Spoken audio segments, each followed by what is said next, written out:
YouTube খুললেই এখন রান্না মানেই ম্যাঙ্গো চিজ কেক। সবাই দেখছি বানাচ্ছে, তো আমিও ভাবলাম বানিয়ে দেখি। সত্যি কথা বলছি, বানানোর পর খেয়ে যখন দেখলাম অসাধারণ টেস্ট ছিল, মানে অসাধারণ মানে অসাধারণ। আর এটা বানানো সত্যি খুবই সহজ।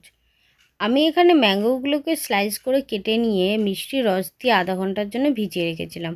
তারপরে কড়া গরম করে ওই মিষ্টির রস শুদ্ধ আমগুলোকে দিয়ে দিয়েছি। তারপরে 2 চামচ মতো ফ্রেশ ক্রিম, 2 চামচ মতো চিজ আর তার সাথে 1 চামচ মতো কনডেন্স মিল্ক একসাথে মিক্স করে নিয়েছি। ম্যাঙ্গো পিউরিটা আমি মিক্সিতে পেস্ট করে নিয়েছি। তার সাথে আমি এখানে আমার ফেভারিট বিস্কুটগুলো দিয়ে দিয়েছি। সেগুলোকে ভালো করে গুঁড়ো করে নিয়ে আমি এখানে একটা গ্লাস নিয়ে তার মধ্যে ঠিকমতো করে সাজাবো। প্রথমে নিয়েছি বিস্কুটগুলো, তারপরে ম্যাঙ্গো, তার সাথে দিয়েছি চিজ, দিয়ে একটু 4 ঘন্টা ফ্রিজে রাখলেই famous mango cheese cake ready হয়ে যাবে। এবার বাড়িতে বানাবেন তো ম্যাঙ্গো চিজ কেক খুব সহজেই রেডি হয়ে যাবে।